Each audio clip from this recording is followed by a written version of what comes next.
Greetings! Welcome back to Math 106 Technical Math.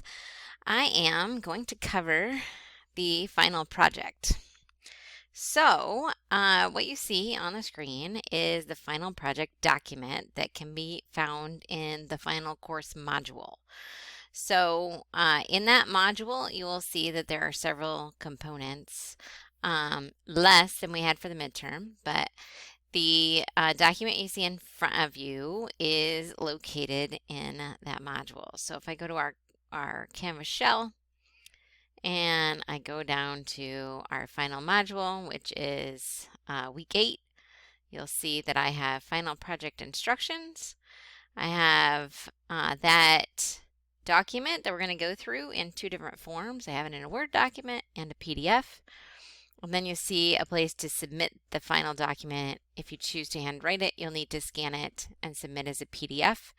If you choose to do it electronically, then you can just download the Word doc, fill it out, save as a PDF, and submit. So you want to walk through this section of the module. So if you open the project instructions, you see you can read through the project instructions, and they will also be posting class time from Zoom this week. But down here at the bottom, what I specifically want to cover is assumptions for the final project.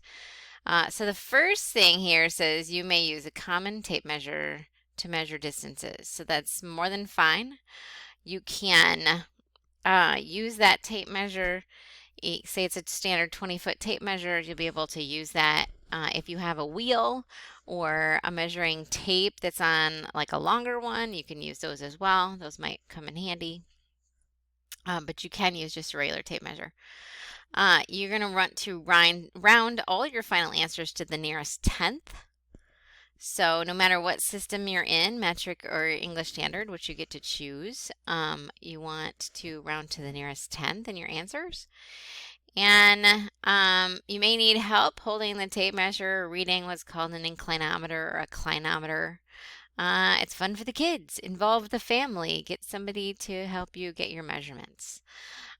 So that's the assumptions that we're working under for the final project. Okay, so let's go back to the document. You see the front page has a similar layout as the midterm. Number 1 just says download all the information that you need. Watch the video, do the things that you're doing. So you get this document. I have the Word version open. And then after you review the document, you'll see you're going to be asked the 3 things we've been asking over and over again, right? What do you know? What do you want to find? And then what formulas do you need? So that section is identical to the midterm project.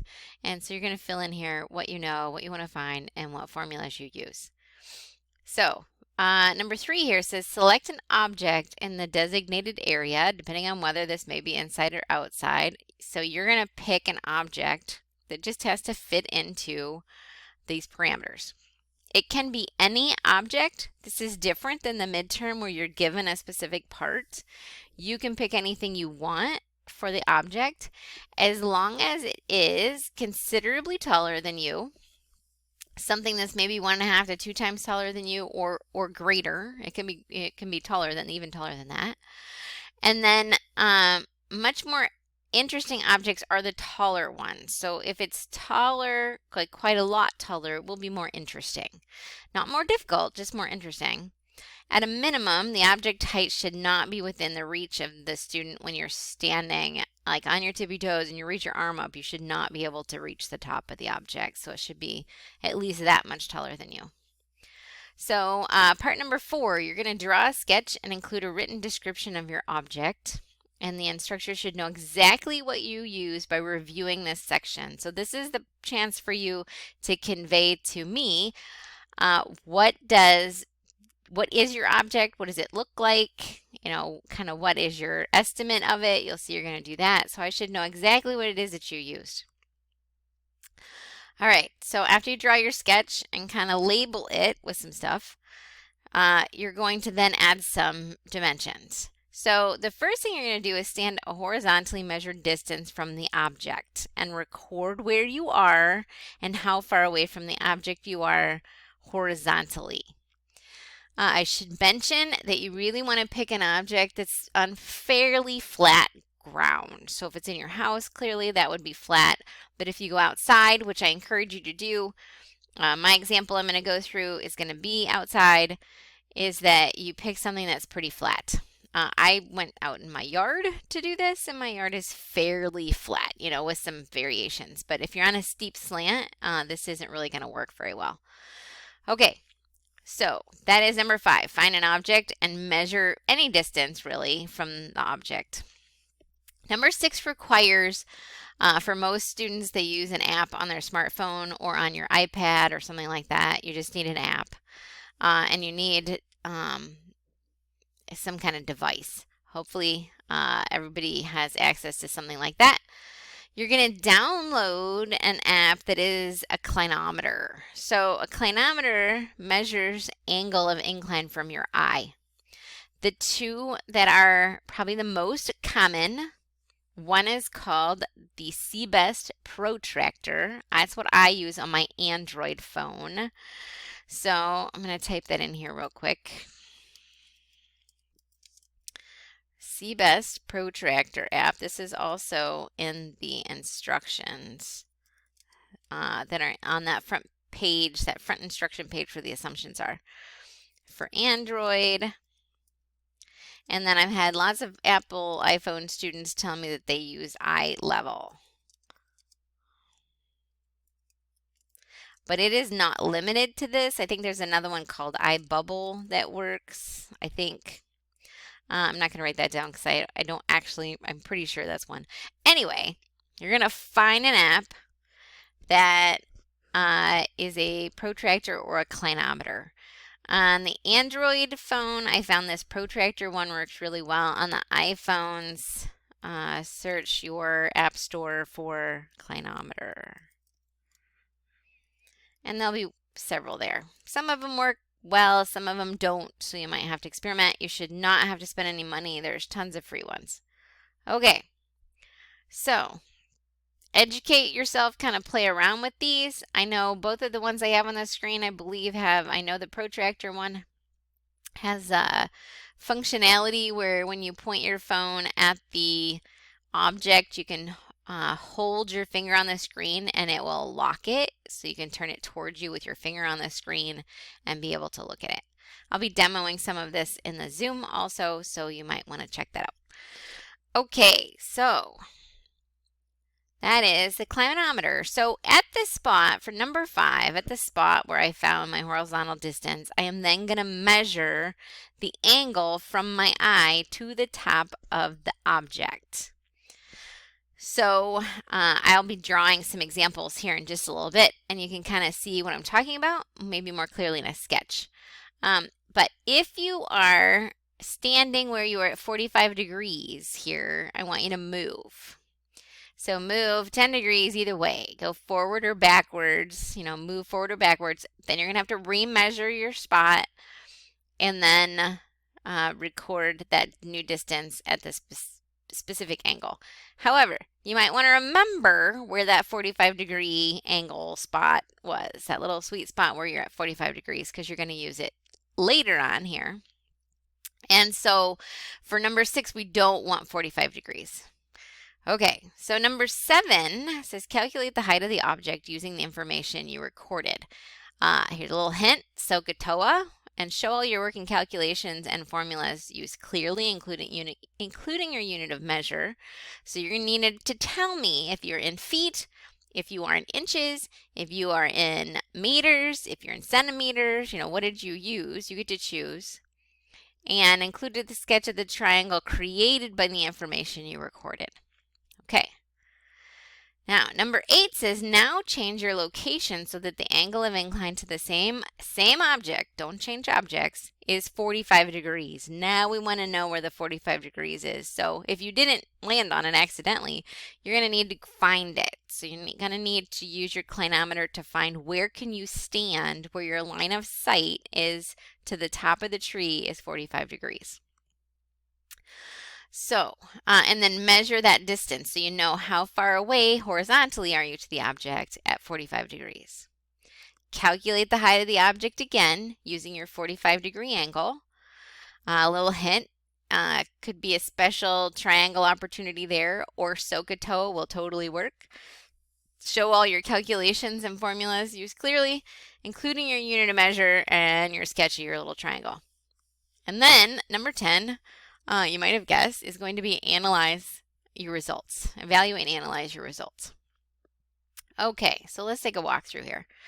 So the first thing is, what do I know, right? So I know that I'm going to use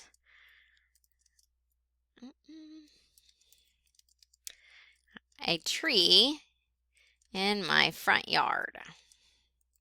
Now, more specific is better, so I'm going to say it's a maple tree. I'm using a maple tree in my front yard. I'm going to be able to add some information because I went out in my front yard and I measured some stuff. So my distance 1, so that was my first distance, that is just random distance, was 46 feet away from the tree. At that distance, my angle 1, which is my line of sight angle, I'll draw a sketch for you in a second, was 33.3 degrees. All right. Then I moved around so I could find a distance where my angle was 45 degrees, because that's the next thing I need to know.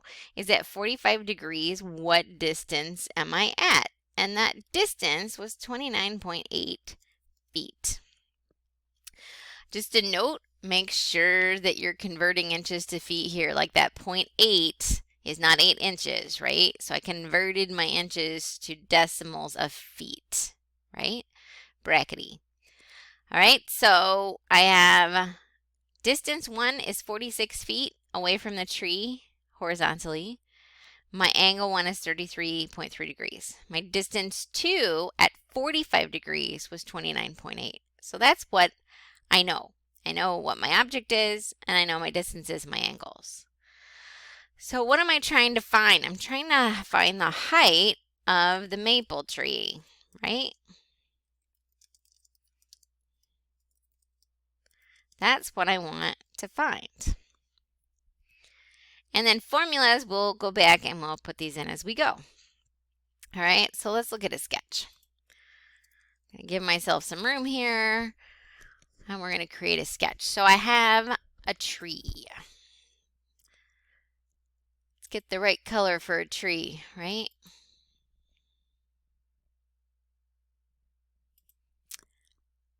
Okay.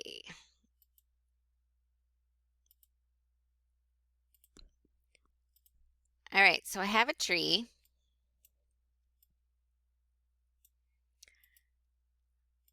It's shaped sort of like this. It's a younger maple tree. And then I stood a specified object away from the tree. Make my tree look artistic. All right, so I stood. I'm going to color code these as well. Let's do the first one this way. So I walked out here, distance of D1, and here I am, the pink version of me. My D1 is 46 feet. So distance 1 was 46 feet. All right. I looked at the top of the tree. I picked a leaf, and you want to be as specific as possible to make sure that you're always looking at the same point. So I picked a specific leaf up here. I'm going to put a little leaf point right there. And I stared at that using my inclinometer at my eye level. this. So at my eye, that was what I had. And then that creates an angle here of 33.3 degrees. All right, so there's my first set of information. All right, then let's pick a different color that doesn't look anything like that. Let's go with blue. So I apologize if you are, if anybody watching this has colorblind issues, but that's why I'm kind of labeling them. Ooh, let's do that. I'll go back here and make sure I put the letter and number labels on here as well. So it's easy to track. So that's A1, angle 1 and distance 1. So next, then, I found another distance from, let's just put it underneath here. I found the distance, something like that, D2, where I was standing at 45 degrees. So my 45 degrees, I'm going to have to move something here. Hang on one second. We're going to put this D2 right there. There we go. So D1, which is my pink line, was equal to 46 feet. So that's from here back to the tree. The second one, D2, is from the same place to this point here. So D2 I measured as 29.8 feet. And that means I'm standing right here. I am the same height. So I'm going to try to make my little stick people equal.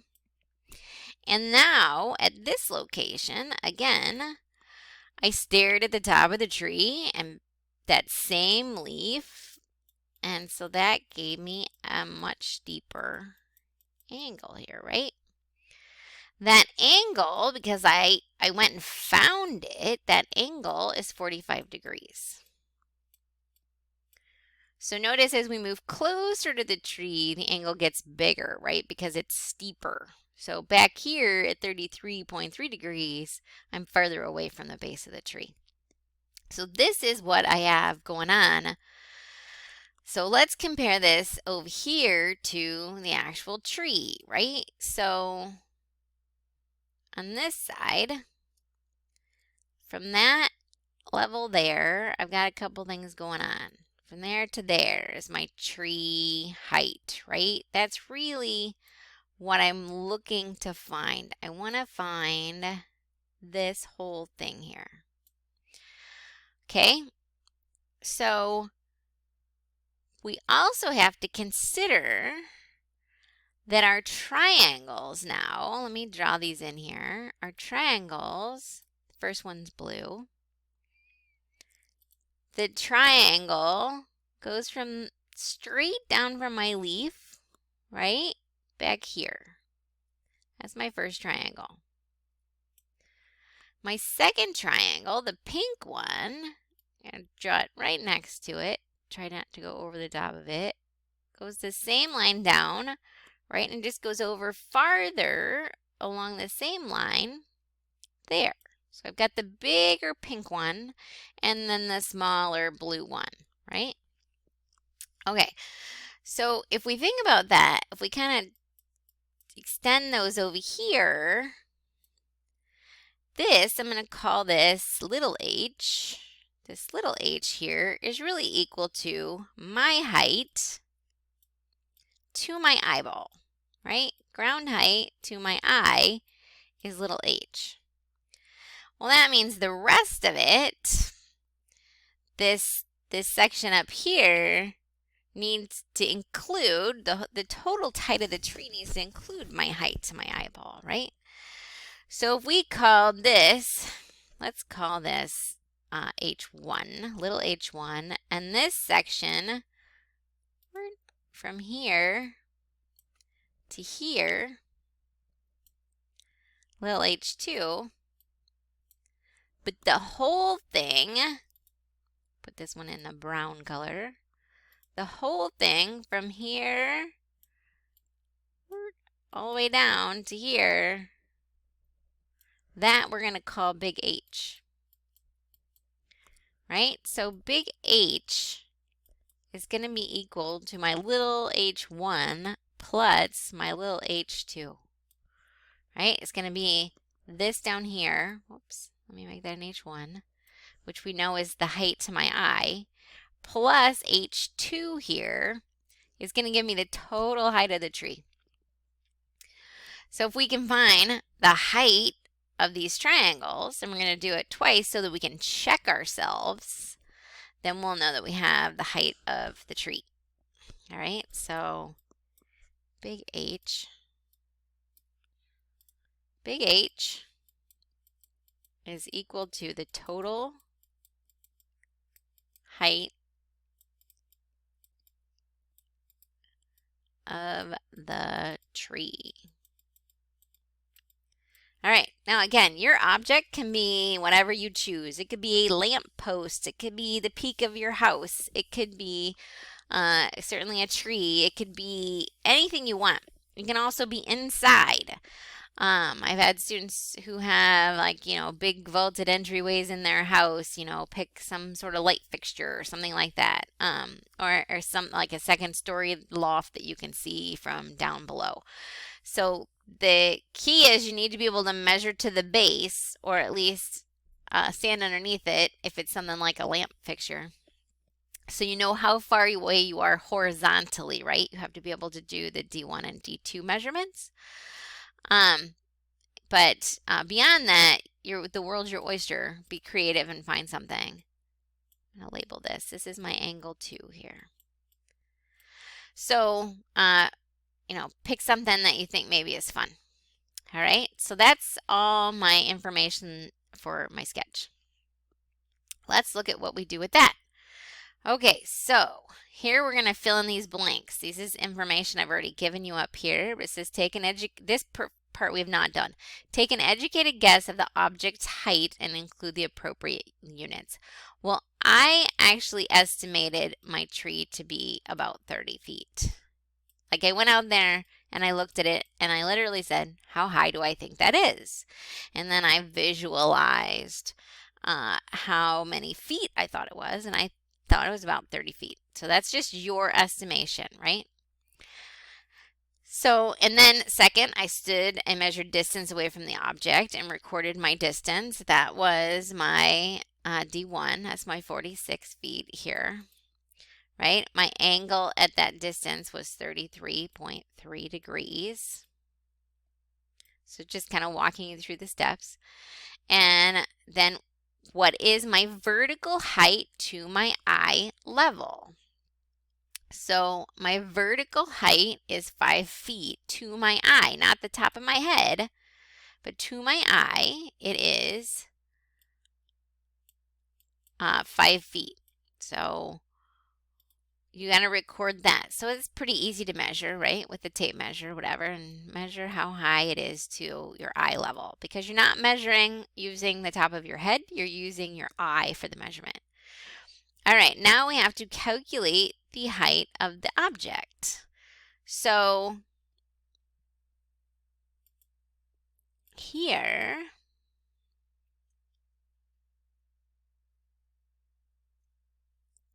let me pop out of the drawing. There we go. And give myself some room here. So my first triangle is got this information. So my first triangle, that was my pink one, it's going to look something like this. I'm just pulling that triangle out of my sketch from above so I can just focus on this triangle. All right.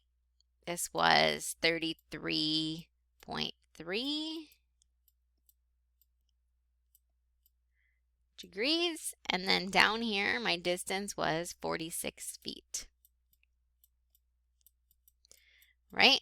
So that's what I have for this section. This is to my eye, so there's my eye. Here's my head. So I know that I'm going to put this in a different color. This distance here is my height, right? That's my H1, and my H1 is equal to 5 feet. So I have 5 feet in the vertical, 46 in the horizontal. I want to know this. H2 is equal to what? That's what I'm trying to find. Okay, so we have an angle, and I know I've forced this to be a right angle, so it's a right triangle. I have 33 degrees as a known quantity, and my distance is 46 feet. I want to find H2. So what I want is a side of the triangle, and I know a side of a triangle. So I know the 46 feet. I want to find the height. I don't care about the hypotenuse. So take a moment and think about what function we might want to use here. Makes sense to me, right? We have a couple options. We could find this other angle up here, or we could use the information that we have here. Finding this other angle up here opens some other options. But really think about what function uses sides and not the hypotenuse.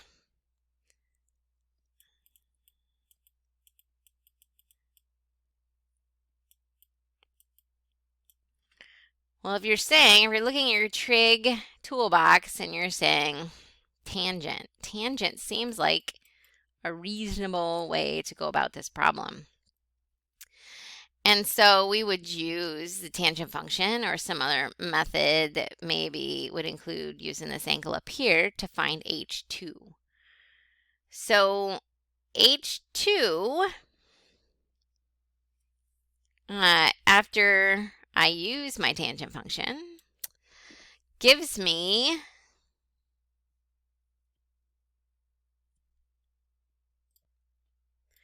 okay, so we're going to use the tangent function.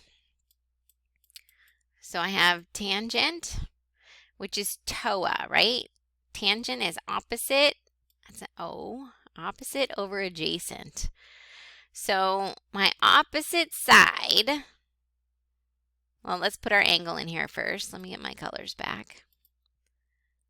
So our angle is our 33.3 degrees because it's the angle that we know. So we're going to use 33.3 degrees, and that is equal to, tangent 33 is equal to the side that is opposite, TOA, opposite 33.3 is H2, right? And the H2 is over the adjacent side. Well, the adjacent side to 33.3 degrees is 46 feet. So this is H2 is divided by the adjacent side, which is my 46 feet here. Okay, so now you might want to pause this for a second and see if you can solve for H2. So you could use either the proportion method or you can use the algebra method and solve for H2 here and see if you get the same thing that I got. So H2 then is equal to 30.216. So we're going to round that to 30.2. Anything like closer than that is really not valid, right? Because of the measurement tools we're using. So 1 decimal is plenty. Plenty. So 30.2 feet, well, that's H2 here. This is 30.2. So is that the total height of my tree? My answer is no, it's not the total height of my tree, right? Total height is H, which is H1 plus H2, right? So my total H is going to be h1 plus h2, which would be h1 is 5 feet. That was the height to my eye, plus my 30.2 feet, which gives me a total of 35.2 feet, which seems pretty reasonable since I thought the tree was about 30 feet tall. Then it's 35.2 feet. All right, so good to check. So my calculated height is 35.2 feet at 33.3 degrees. Okay, that's my calculated height. All right, next section says, now we want to calculate the height of the object using 45 degrees, right? So now we're going to locate our distance at 45 degrees. Well, we've done that. And at 45 degrees, my distance is 29.8. So this is my blue triangle. So I'm going to make this blue. On my sketch, I made it blue just to help you keep track of it, if that's helpful. 29.8. My mouse is getting sticky. 29.8 feet. My eye height is still 5 feet. I haven't shrunk. And I'm going to calculate my same question at the 45 degrees. Well, my triangle again is a right triangle.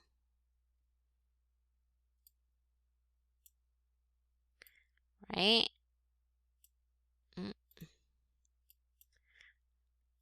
Make that look a little nicer, right? There's my 90 degrees here. And I'm going to give myself some space. So my triangle's dimensions here, from here to here, this is my H2. This is what I'm trying to figure out. I know that this is at my eye, so there's my stick figure, and that height there is 5 feet. I know my distance here is 29.8 degrees, and my angle is at 45. So now I want to do the same thing, right? I'm going to use the tangent function. Now you try to set it up. Tangent of an angle is opposite over adjacent. Or if you know about similar triangles, you could explain how you could solve this with similar triangles as well. Or special triangles, sorry, special. Or you can use the tangent function just like we did up above to find the H2. So I want to find H2. Maybe pause this, see if you can get the same answer I got by plugging in the values we have here.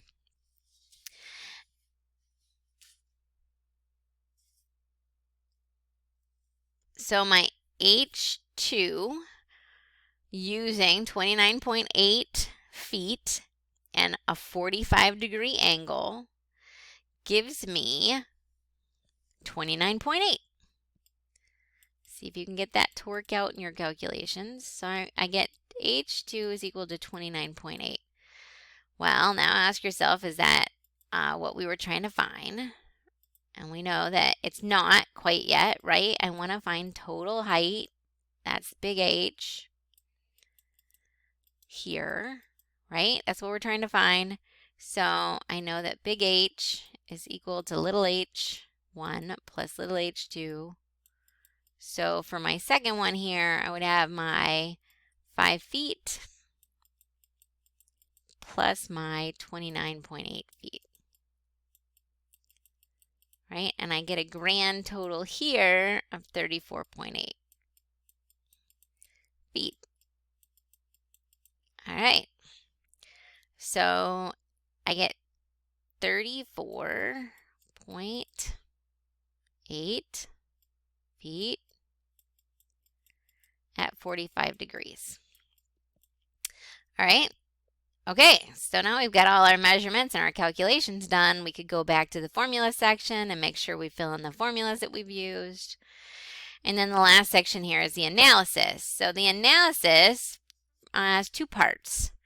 Part 1 says evaluate and analyze the results and answer the following questions. Find the percent of the calculated height to the second calculated height, and make sure you include all your work in your formulas. So I have two big H's. The first big H, we'll call that big H1. I got a calculated height of 35.2 feet. All right. My other big H, H2, I had a calculated height of 34.8 feet. All right, so this is asking us, the first part, to find the percent of one height calculated to the other height. There are a couple different ways you could go about doing this. We could treat either one as the part or the base. So if you go back to the PBR circle, there's a part, a base, and a rate. So we could say, we could call H1 our base, and we could call H2 our part. Or another way to look at it would be to compare the two. So still use this as our base, but we could use the difference as the part. Any way you go about this, you're going to end up in the same place. Well, if we use what I have here on the screen, for example, and if you like the proportion method of percents, that's totally fine. You could do that too. Here I have PBR. So to find the rate, because that's what I don't have here, I want to find the percent or the rate, I would divide part divided by base. So I would say the part divided by the base times 100 gives me my rate. So that's one way that I could do this, and I would see kind of what the difference is. So if I did that, I would say 34.8, right, divided by 35.2, because that's the base, times 100. This gives me a rate of 98.86. Now, if it so happened that my first one was smaller than my second one, this would be over 100%. Does it really matter? Not really, because all we're looking for is how different is this from 100%, right? Like what is the potential difference between this and 100? Well, we would just take 100% and subtract this, and I can see that the difference is 1.14%. That's pretty good. We're looking for an error. What we want here is an error less than 5%. I'm going to highlight that. Error less than 5%. If you have above 5% error here, I want you to go back and adjust your measurements and maybe think about why you're so far off and maybe redo it because you're too far. So see how close you can get and see if you can get that error to be less than 5%, and then you'll be in good shape. So if you get an error of like 20%, I'm gonna, you're probably gonna lose some points because you're really far off. Like you need to go back out and see what you can do. So let's say something around 5% or less is acceptable. All right, so then the last piece here says, based on your findings, include the percent error and list as many reasons why for discrepancies in values.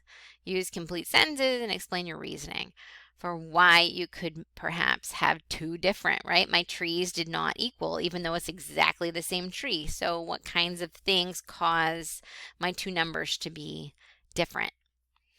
All right. So that is the final project. Good luck. I know you guys can all do it. Former past students have even said it's sort of kind of fun. I hope you get a nice sunny day and you can go outside, but pick an object that is interesting and for you. And great job. All right.